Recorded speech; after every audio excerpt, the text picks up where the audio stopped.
Chao Boy Sang Taka Karbang. After a viral speech given during the annual International Marian Festival, Cardinal Luis Tagels found himself in yet another controversy. Dzień dobry Wyszynski. From wild accusations of using Pope Francis to gain more popularity to being secretly elected as Pope without the world knowing, it seems the once beloved Cardinal is now hated by everybody. So much so that he had to address these rumors in a recent interview. In this issue, but in other issues as well. What was his response to these allegations, and what are his thoughts on becoming the new Pope? Join us as we reveal all he said in this interview. Addressing the rumors and allegations. On January 10, 2025, Cardinal Luis Antonio Tagels delivered a powerful speech during the annual International Marian Festival. This was a big moment for the Cardinal Bishop, as the role he played on that day was one some people believed should be reserved only for Pope Francis, even though it wasn't the first time.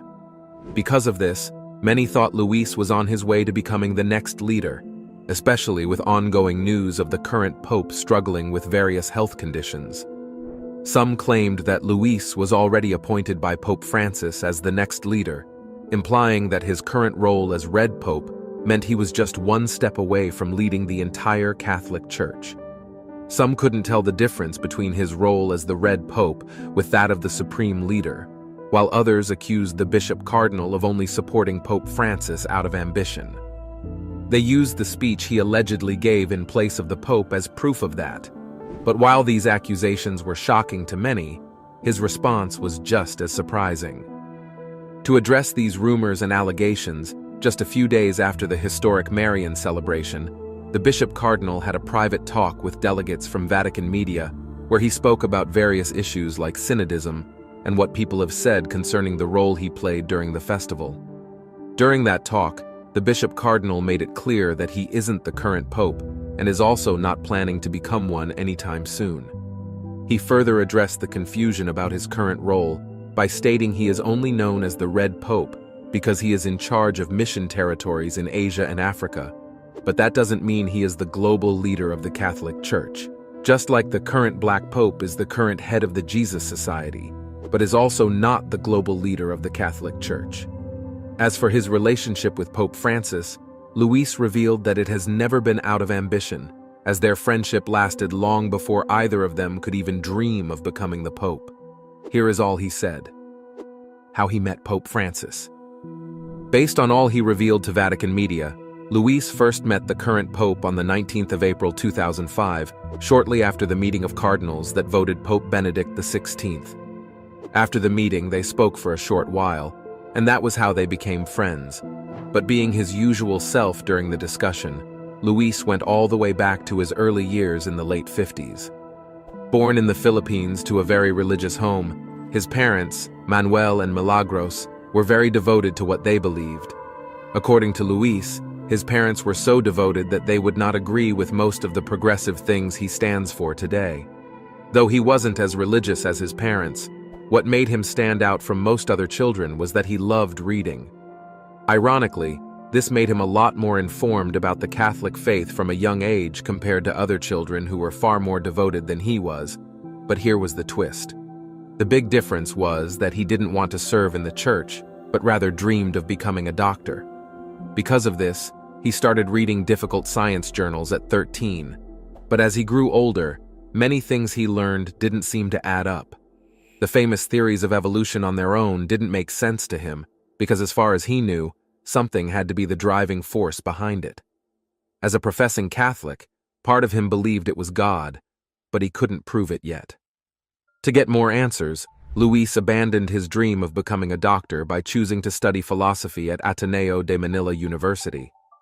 All the philosophical arguments he came across and studied seemed to point toward God, so to make more sense of it, he went on to study theology at the Catholic University of America.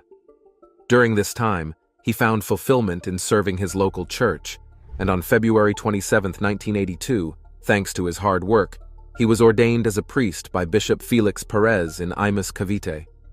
Thanks to his deep understanding of Christian philosophy and theology, Luis became known for his intelligence and kindness. Locals came to him for help and advice on difficult issues, most of whom were young men struggling with their faith. As someone who once struggled with believing in God, many thought his answers were brilliant and compelling, and he quickly became known to locals as the man who brought people back to the church. Because of how famous he was chosen to be the Bishop of Imus in 1982. Various reports tell us that he worked very hard to please the people who lived there, and his growing influence got him involved in planning one of the biggest events in the Catholic Church, the conclave. This was a special meeting of elders within the church to elect the next global leader, and that was where he met the current Pope Francis. Here's how it went. According to Luis, the person we know today as Pope Francis isn't what he was known by in 2005. You see, the name Pope Francis was more like a title he got when he was elected. Back then, he was known as Archbishop Jorge Mario Bergoglio. One thing that brought them close when they first met was their shared love for theology and philosophy. Jorge, now known as Pope Francis, had studied both courses in San Miguel. Looking back, Luis points out that they had a deep passion for social justice. This passion was so deep that it caused them to clash with those who knew much more than them. Like himself, Jorge had also wrestled with his more devout parents on social justice, believing that while the Bible has strict rules on sensitive topics, it is also important to show love to those who refuse to obey them. They also had a shared passion for the poor, a passion they grew to accept not everyone had. April 19, 2005, was when the conclave came to an end, and it was also the day Luis had the pleasure of meeting Jorge for the first time. Though they didn't talk much, it was clear they had a lot in common, and this was most obvious during the 2005 Synod of Bishops. During this meeting, leading church bishops from around the world had the chance to share their views on various issues within the church, and throughout the meeting, as Luis recalled, nobody reflected his thoughts better than Jorge. It seemed they agreed with each other on everything, and that was when they grew from fellow servants of the church to lifelong friends. Luis mentioned a few moments they met each other in the years after, stating how much they learned from their encounters and the little time he wished they had to hang out more. Ironically, that was the exact direction where his life was headed, as we shall see. Becoming the future pope. Today, many see Luis Tagle as the one who would lead after Pope Francis. In response, Luis made it clear that he chooses to focus more on the present by serving the people around him. As for whether he becomes the next pope, he leaves that for God to decide. For now, Luis believes he's better off focusing on the present instead, as ambitions like that can oftentimes be distracting. While explaining why people think this way, he recalled what life was like serving as a local bishop. While Luis was always praised and supported by the locals, one problem he always struggled with was properly expressing his thoughts whenever he spoke. Unlike most other leaders he knew, the bishop wasn't very good at expressing himself. Because of this, most of his best public and private talks came from several hours of writing. Luis was so good at this that he became a respected theologian, known for making the most difficult concepts easy to understand for the average person through his writings. This brought him so much fame that he was chosen to be the Archbishop of Manila, one of the highest positions in the Philippines Catholic Church. One thing many liked about his leadership was his approach to preaching what he believed. While the average preacher worked by telling people what they believed, Luis went for a more practical approach, believing the masses needed to be properly cared for before getting informed about the faith. This way, he believes, the faith can be more accessible and practical for those who don't believe it yet. This approach was very successful, bringing more people into the Philippines Catholic Church as time went by. Thanks to these efforts, Luis was promoted by Pope Benedict to the role of Cardinal on November 24, 2012, and this was just the beginning. On February 28, 2013, after a few major struggles with his health, Pope Benedict stepped down from his role, leading to the next meeting of cardinals that would elect the next pope. Luis Tagle was one of the cardinals who voted that day, and thanks to his support and many others like him, his friend Jorge Bergoglio was elected as the new pope, now known to the world as Pope Francis. May 23, 2019, started a long streak of events that sparked the first rumors of Luis becoming the next pope, as he was elected president of the Global Confederation of Catholic Relief Organizations, commonly known as the Caritas Internationalis. Though Luis didn't speak much about how it happened, rumors indicate the vote difference was by a large margin, implying that many leaders in the Catholic Church are on his side. Although the job didn't last for long, things got even more interesting when Pope Francis and many elders in the magisterium appointed Luis as prefect of the Congregation for Evangelization of Peoples, an office known to many as the Red Pope. This gave him rulership over all missionary efforts in Asia and Africa, and he accepted his role officially on January 6, 2020. During that time, many people within the Catholic faith didn't agree with Pope Francis on a lot of the things he advocated, like blessing pride couples, directly addressing climate change, changing immigration policies, and allowing divorced Catholics to participate in sacraments. In response to this, from early 2021 till late 2024, Cardinal Luis encouraged all leaders to align with Pope Francis on these issues, believing the Catholic Church would only thrive when all leaders put aside their differences and cooperate, and then came the accusations. After his first open statement about this, many opposing Catholics and a few supporting Protestants found the Bishop Cardinal's statements repulsive, with some of them believing he was only doing this to secure his role as the next pope. Pope Francis made a whirlwind visit to the revered Catholic shrine of Fatima in Portugal, where Virgin Mary appeared to 3 shepherd children in 1917. They said she gave them 3 messages. And a third secret more recently revealed to be the assassination attempt on Pope John Paul II, which happened on May 13, 1981.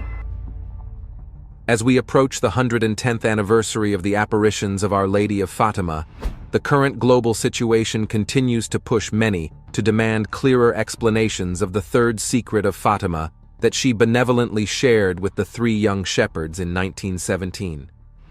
With a clear understanding of his papal position in the midst of these prophecies, Pope Francis has finally revealed some truths about the third secret of Fatima. What is the significance of these truths to humanity's future? What significance do these papal revelations hold, and how can we respond to them? Join us in this video as we unravel everything you need to know. On May the 13th, 1917, in Cova de Iria, 3 children were tending their flock of sheep when they witnessed the supernatural apparition of a beautiful young lady. Lucia, Jacinta, and Francisco were given the secrets of Fatima on July 13, 1917, but it was kept secret until July 1941, when Sister Lucia shared the first 2 secrets as directed by the bishop. Much later, Saint Lucia revealed the third of the secrets that have led to various controversies since its release. Now the Pope has shared some profound revelations on the secrets to guide us on what is next. Before we delve into the details of what the Pope shared, let's explore some details about how the secrets came to be. Custodians of the secrets of the Fatima. The secret of the Fatima was revealed to 3 children on the 13th of May in 1917. They were young shepherds of Aljustrel village, somewhere around Fatima in Portugal. While they tended some of their flocks at the Cova da Iria, they experienced something unusual. It was about noon.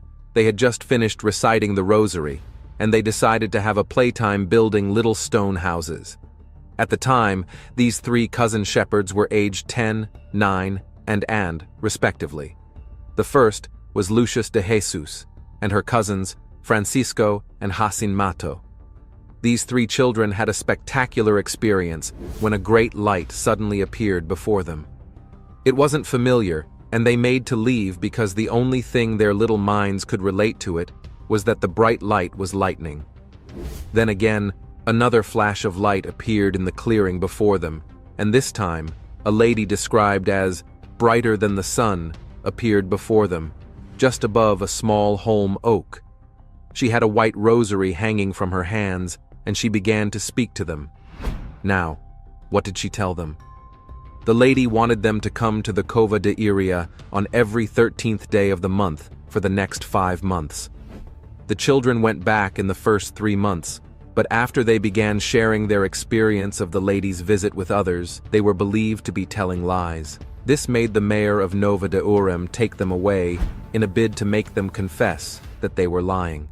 Outside the designated meeting site with the lady, they had another unexpected apparition while grazing their flock in Valinhos, another village about 500 meters from their village, on August 19th. The earliest known apparition of the Virgin Mary isn't quite an apparition at all, it's more a bilocation. Our Lady appeared while she was still living. Subsequently, they returned to the Cova de Iria on the 13th of September and October. By the last visit, the news of the apparitions had spread, and about 70,000 people were present on the last day to experience the apparition with them. In the presence of the people, the lady told the children that she was Our Lady of the Rosary and requested that they build a chapel in her honor right on that site. This chapel was built and named the Chapel of the Apparitions and is still on the site. But did this happen on mere accounts of the children's experience? Absolutely not. Most people didn't believe them. At that time, about 30,000 people gathered to experience the apparition as the children claimed.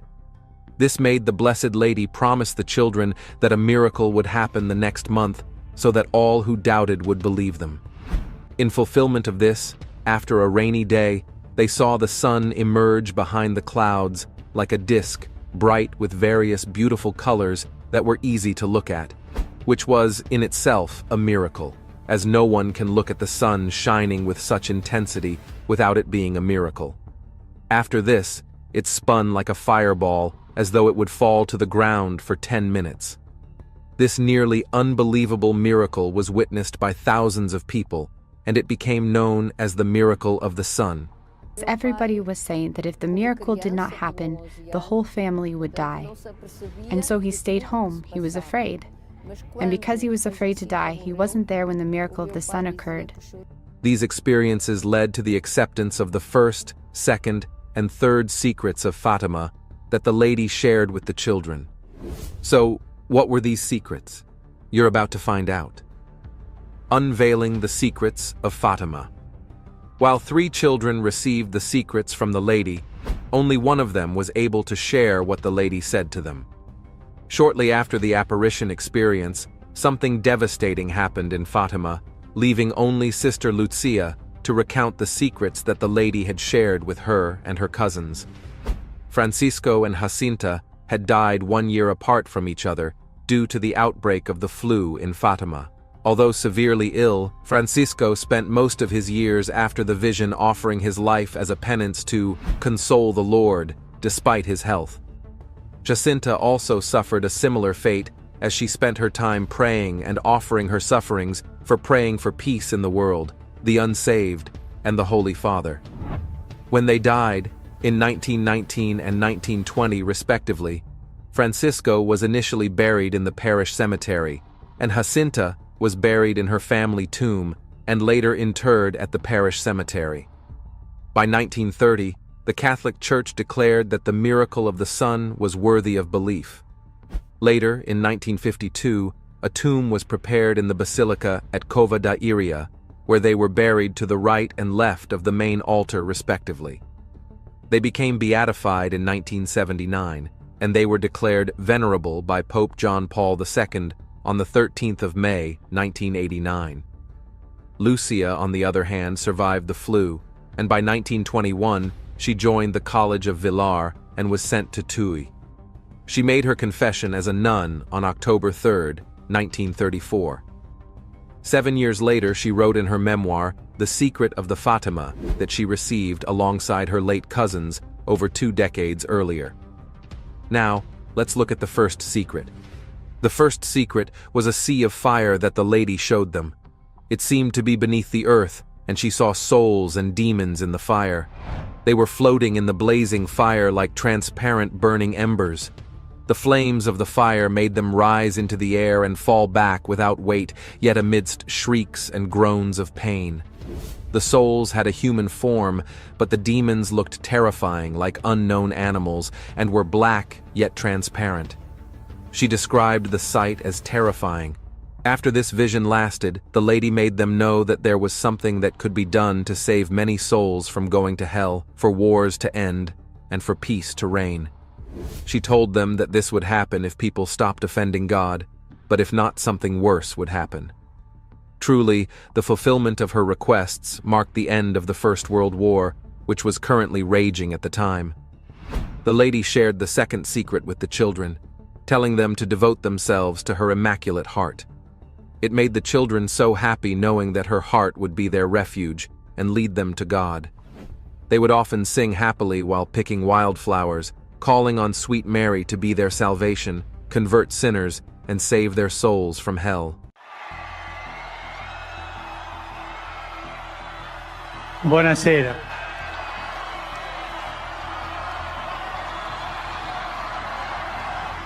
As a leader of the Catholic Church, it is expected that the Pope upholds traditional church doctrine. But with Pope Francis, the case is different. Francis is the first pope from the Americas, the first of his name, and more than any other pope in recent memory, has dedicated his life and ministry to the poor, the peripheral, and the forgotten. As instead, he has been challenging and reforming these beliefs, an act that has earned him more hate, direct attacks, opposition, and backlash from the leadership of the Church. Protecting a pope who wants to be accessible to the public is never an easy task. Unlike other world leaders who are very conscious of their threat, the Pope feels that it's part of his mission to be a man of the people, especially this Pope. Pope Francis, as we all know, is undoubtedly one of the most controversial popes in history who isn't scared of shaking things up in the Church. His Holiness Pope Francis of the Vatican. The first pope in history to travel to Bahrain. قداسة البابا فرانسيس بابا الفاتيكان. His Holiness Pope Francis of the Vatican. His attempt and approach towards the Church Reformation have been so outlandish that, at some point, his beliefs were questioned, and he was heavily accused of being heretic. Newsflash, he's at it again. As in a recent event, he was found making some really terrifying revelations about Jesus and the Bible. What did he say, and why is it raising this much dust in the Christian community? Let's find out. Pope Francis and the controversies surrounding him. On May 21, 2018, Juan Carlos Cruz, a courageous whistleblower who was a victim of Chile's shocking clergy sex... All right, an update now on Pope Francis, who has been hospitalized for 13 days now for pneumonia. Have you heard the shocking news about Pope Francis? Rumors are swirling that something big is brewing in Rome, and it could change the Church forever. The partnership of Pope Francis and Luis Tagels is legendary, but fresh reports claim a dramatic twist is on the horizon. Some say Tegels might become the next big name to watch. Others worry about pushback from critics. Are you absolutely ready to uncover the secret that has everyone talking right now? Cardinal Tegels' rise. Cardinal Luis Antonio. Tegels' rise within the Catholic Church has been marked by humility, service, and a passion for reaching ordinary people. Born in the Philippines, he quickly gained a reputation for his gentle style and focus on grassroots ministry. When he became Archbishop of Manila, many were struck by his hands-on approach, spending time in slum areas and comforting disaster victims. That personal touch, guided by empathy, set him apart from more traditional church figures. Tegels' reputation soared after his response to Typhoon Haiyan in 2013. He not only dispatched aid but visited affected communities, holding hands with survivors and sharing their grief.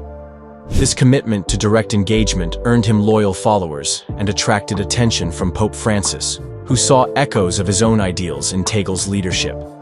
By appointing Tegels as prefect of the Congregation for the Evangelization of Peoples in 2019, Pope Francis highlighted his trust in Tegels' ability to inspire believers across continents. The role, often called the Red Pope, oversees missionary efforts in essential growth regions such as Asia and Africa. Many see this position as a key step toward even greater responsibilities.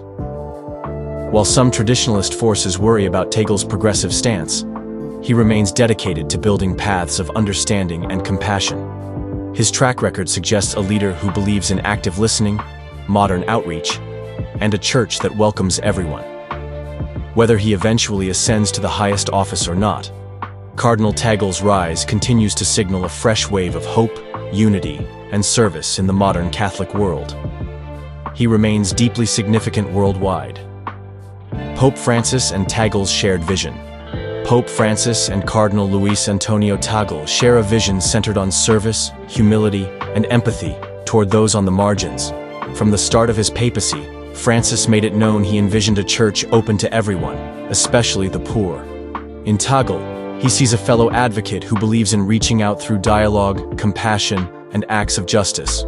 While Francis aims to move beyond mere tradition, Tagels has done the same in Manila and within the Vatican. They replace top-down authority with listening and personal contact, signaling a shift toward a more grounded faith. Together, they model leadership defined not by power, but by mercy, sparking a renewed perspective on what it means to be church. Their shared approach is grounded in the belief that the mission of the church must echo Christ's love for humanity.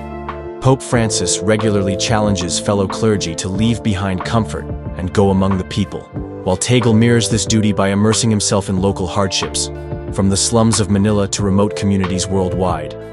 Both men champion simpler lifestyles, focusing on prayer, compassion, and genuine friendship rather than formality. Their vision also extends to interfaith dialogue, seeking unity across religious lines. Despite resistance from more traditional sectors, they continue to make the church more relevant by addressing pressing issues like poverty, climate change, and migration. By placing mercy over judgment, Pope Francis and Cardinal Tegels invite all believers to see faith as a living act of service. In doing so, they redefine how the church engages with our evolving, diverse world. Speculation about Tegels' future. Speculation about Cardinal Luis Antonio Tegels' future is intensifying across the global Catholic community. Ever since Pope Francis appointed him as prefect for the Congregation for the Evangelization of Peoples, many have wondered if Tegels could be the next face of a rapidly evolving church. His heartfelt approach and grassroots focus mirror Pope Francis's own ideals, prompting talk that he might step into an even more influential role. Yet uncertainty remains. Traditionalists question whether Tegels' progressive style might disrupt centuries-old doctrines, while supporters applaud his willingness to engage with modern social issues. He famously led relief efforts in disaster-stricken regions, shaping an image of a church rooted in real-life struggles rather than distant authority. Some Vatican insiders point to Cardinal Pietro Parolin, known for his diplomatic expertise, as a more conservative alternative. For Tegels, rising beyond his current position could mean guiding the church toward expanded outreach in Asia and Africa, communities where Catholicism still flourishes. However, ongoing tensions between reformers and traditionalists create obstacles for any swift transition. Pope Francis has not publicly named a successor, leaving significant room for debate. Still, Tegels' supporters believe his genuine empathy, theological insight, and unwavering dedication could reshape the papacy. Others argue that a more moderate leader would offer reassurance in uncertain times. While it remains unclear how Vatican politics will unfold, Cardinal Tegels' evolving role continues to spark fascination worldwide. For now, Catholics watch closely, debating whether his compassionate leadership will become the defining hallmark of the Church's future. The outcome could determine whether he becomes a transformative figure forever remembered. Tegels' global influence.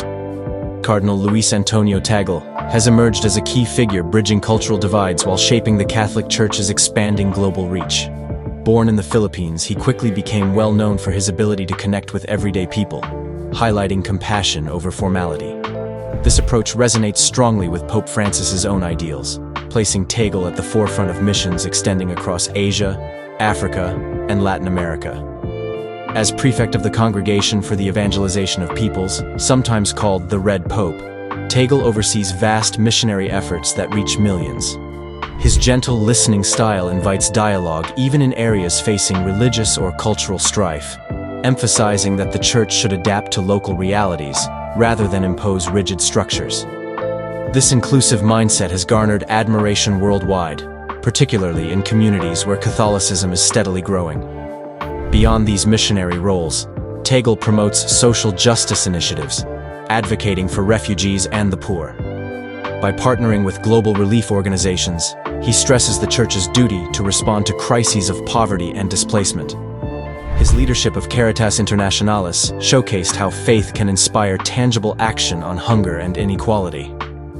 Not only does he bring compassion to the global forefront, Tegels also encourages respect for diverse cultures. By embracing dialogue with leaders of other faiths, he highlights the shared responsibility all religions hold in promoting peace. Tagels' leadership style. Cardinal Luis Antonio Tagel leads with empathy, humility, and a heartfelt commitment to serving ordinary people. Unlike leaders who stay distant from their flock, Tegel goes straight into communities, visiting slums, comforting disaster victims, and genuinely listening to their stories.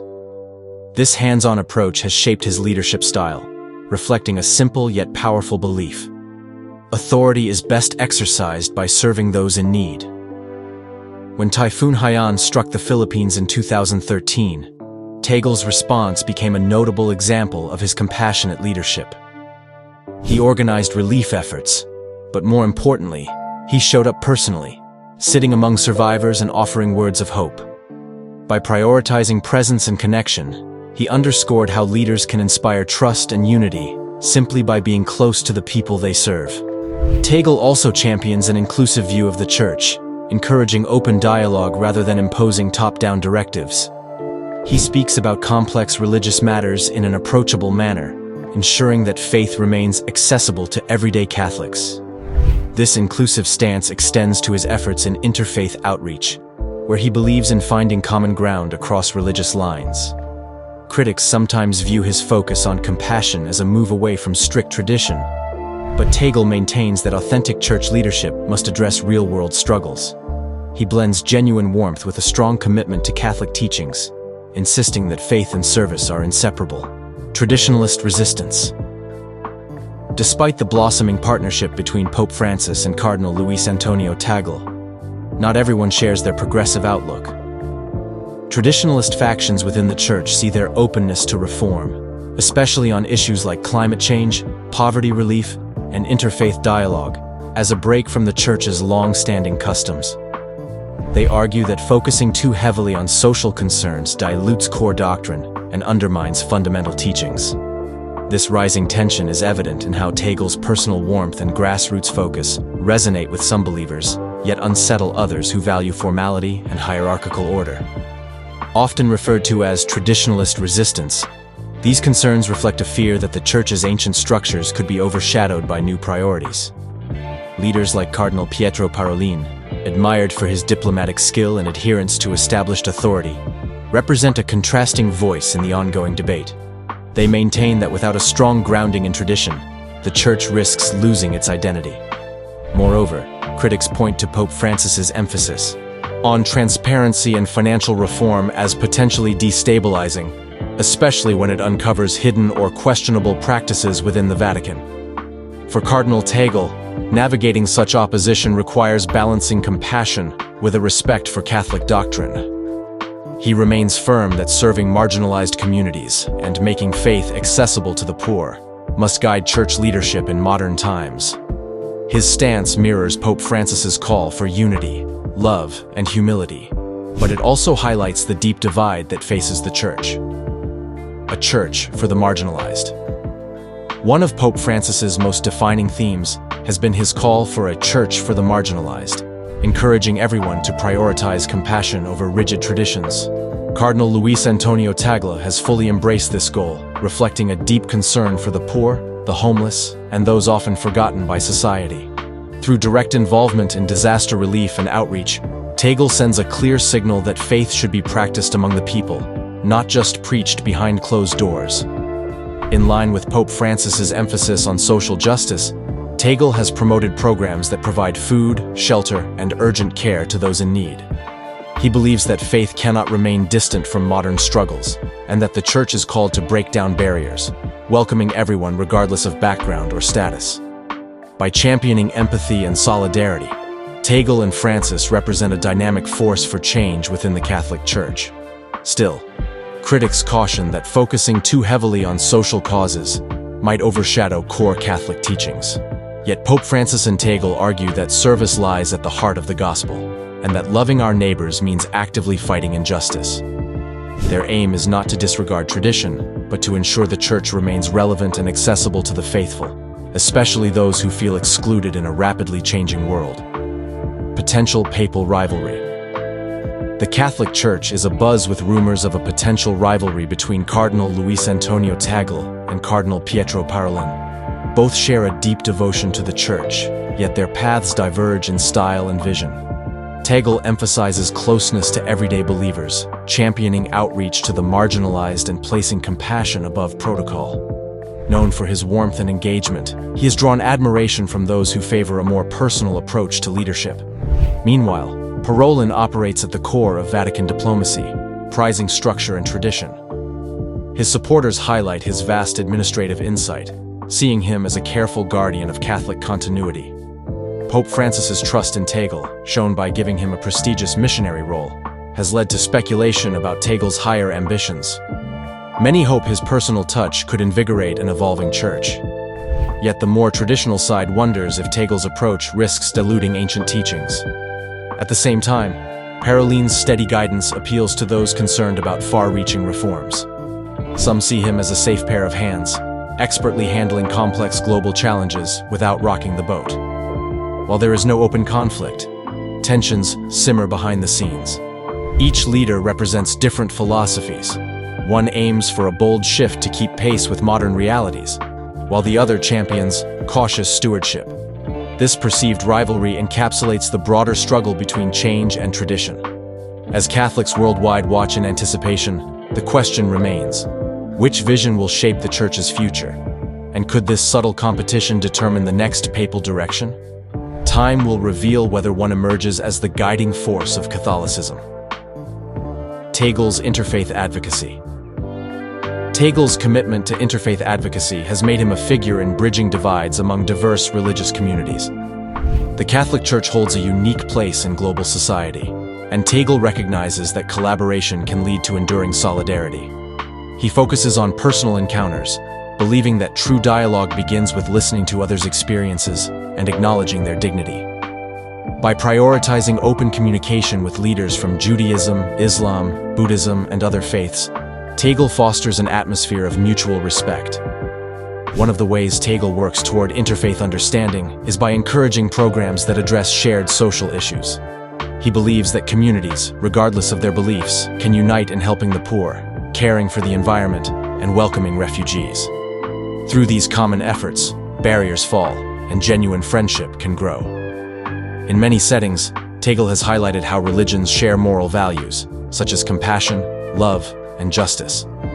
By focusing on points of agreement rather than differences, he demonstrates that interfaith engagement can be productive and healing. Critics argue that emphasizing collaborative efforts diverts from important theological distinctions, but Tegel asserts that open conversation does not compromise core beliefs.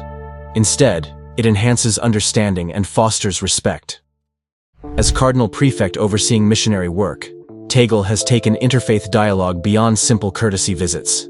He encourages ongoing conversations, joint projects, and shared worship spaces when possible. This approach aligns with Pope Francis's call for a more inclusive church, showing that unity in action can transcend doctrinal walls. Tegel's advocacy has proven that when people come together over common causes, faith can be a force for true global cooperation.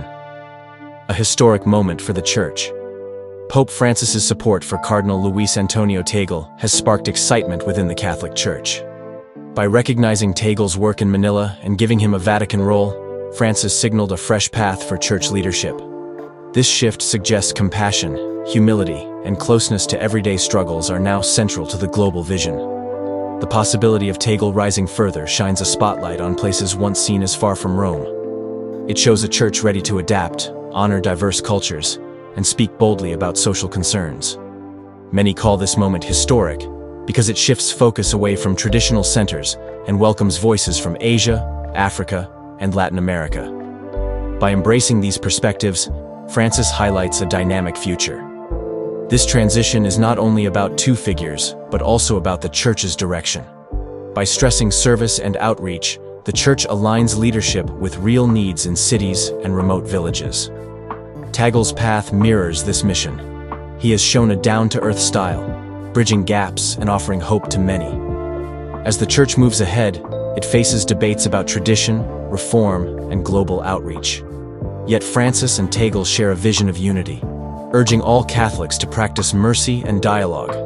In this light, the current era marks a historic moment, with the church welcoming voices once overlooked and inspiring believers worldwide through a faith shaped by ground-level realities. I have come back in time to reveal the events of the future! The Simpsons has predicted some major historical events and some completely random things like this. Do you care who the next president is? No. Come with me. As we enter 2025, global headlines are dominated by unsettling news about Pope Francis's fragile condition and prolonged hospitalization, intensifying worldwide anxiety.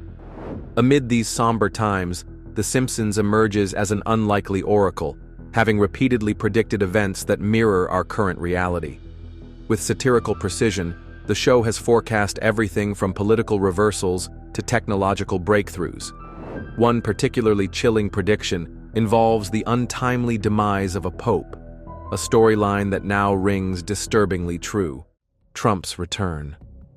Few moments in The Simpsons' history have generated as much buzz as the prophetic twist in the episode Bart to the Future. Originally aired in 2000, the episode humorously envisioned a future where Donald Trump and his tumultuous populist leadership came to power. Picture going around online this month. It claims to show a screenshot of a 2002 episode of The Simpsons that eerily mirrors real-life events. It shows Donald Trump touching a glowing orb with two Middle Eastern-looking men. Well, last month, President Trump did just that with the King of Saudi Arabia and the President of Egypt. At the time, the storyline was pure satire. However, when Trump's election in 2016 and his subsequent return to office in January 2025 turned the narrative into reality, the prediction's impact was nothing short of astonishing. In Bart to the Future, viewers are introduced to a dystopic vision of America marked by chaotic fiscal policies, public disillusionment, and widespread governmental dysfunction, all hallmarks of Trump's presidency. The episode uses razor-sharp wit to underscore the absurdity of contemporary politics, offering a hyperbolic glimpse at America's struggles with economic collapse, contentious policy decisions, and an ever-deepening political divide. As 2025 unfolds, the reality of Trump's second coming reinforces the idea that what was once dismissible comedy now mirrors our political landscape with an unsettling degree of accuracy. Moreover, the episode's mix of ironic humor and stark social commentary underscores a deeper truth: that political satire, regardless of its exaggeration, often contains elements that later crystallize into real-world events. Bart to the Future serves as both entertainment and a cultural wake-up call, reminding us how the whimsical predictions of a cartoon can closely parallel the tumult of modern democracies. The Simpsons, through this episode, force us to examine the volatile nature of political power and the profound consequences that can ensue when theory and reality converge. The virtual reality revolution. In a striking forecast of technological advancements, the episode Future Visions presents a future where immersive virtual reality is part of everyday life. Originally conceived as a playful exploration of how technology might radically reshape human experience, the episode introduces viewers to a revolutionary virtual reality headset that allows users to transcend physical boundaries and interact with digital worlds. This satirical glimpse into the future bears an uncanny resemblance to the modern Apple Vision Pro, which now enables a seamless blend of augmented and virtual reality. Future Visions is not just a flight of fancy, it is a commentary on the transformative potential of technology. By imagining a world where virtual landscapes are as vivid and real as physical ones, the episode compelled viewers to reconsider the nature of human interaction and entertainment. Today, as cutting-edge VR and AR devices redefine how we work, learn, and play, the parallels with the episode become increasingly apparent. The Simpsons' prediction resonates with those witnessing the growing trend of digital immersion, influencing everything from education and remote work to how we socialize in an age dominated by digital connectivity. As virtual experiences continue to proliferate, Future Visions stands as a testament to the prescient creativity of The Simpsons writers. Their vision of a world where geographical boundaries dissolve in favor of digital freedom reminds us that technological progress often outpaces our expectations. This prediction not only underscores the evolution of consumer tech, but also cautions us about the social implications of losing touch with physical reality. It challenges viewers to balance the allure of the digital world with the need for genuine human connection, a duality that remains integral to understanding where our future is headed. Holographic communication. While BART to the Future is best known for its political prophecy, it also includes an early glimpse into the future of communication through holography. In one memorable scene, Bart receives a holographic message that transcends the limitations of traditional screens and phone calls. The episode envisions a world where holograms become the primary medium for interaction, replacing two-dimensional displays with fully immersive, three-dimensional projections that make communication more lifelike and personal. This prediction is particularly striking when compared to today's emerging holographic technologies. With companies like Microsoft and Meta investing heavily in mixed reality, the concept of hologram-based communication is rapidly moving from science fiction to reality. The idea of swapping out your smartphone for a device that projects full-color, interactive images in mid-air not only excites tech enthusiasts, but also hints at a future where virtual and physical experiences merge seamlessly. The Simpsons' portrayal of holographic communication in BART to the Future is a vivid illustration of how technology can transform the way we connect. By imagining a future where conversations are as vivid as live interactions, the episode challenges us to reimagine the very nature of presence and interaction in a digital age. This prediction serves as both inspiration and a gentle caution. While the tech promises to bring us closer, it also raises crucial questions about privacy, data security, and the authenticity of our mediated relationships. In this way, The Simpsons not only forecast technological advancements, but also invite us to reflect on their broader societal implications. Hovercars, urban mobility redefined. Hovercars have long been a staple of futuristic visions, and The Simpsons knew how to capture this dream with whimsical precision in the episode Sky High Springfield. In this imaginative installment, Bart and Lisa traverse the skies of Springfield in sleek, hovering vehicles, a scenario that, at the time, seemed like nothing more than far-fetched comedy. Eastern Airlines presents The World of Tomorrow.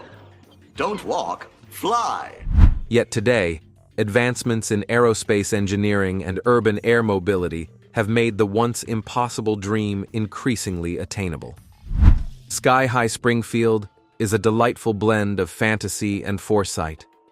The episode not only entertains viewers with high-flying antics, but also challenges us to envision a future where traditional roadways become obsolete. Pioneering companies and tech visionaries, inspired by the concepts showcased in the episode, are actively working on prototypes and systems that could revolutionize urban transportation. Elon Musk and innovative startups have hinted at technologies that might enable flying automobiles within the next few years, blurring the line between science fiction and reality.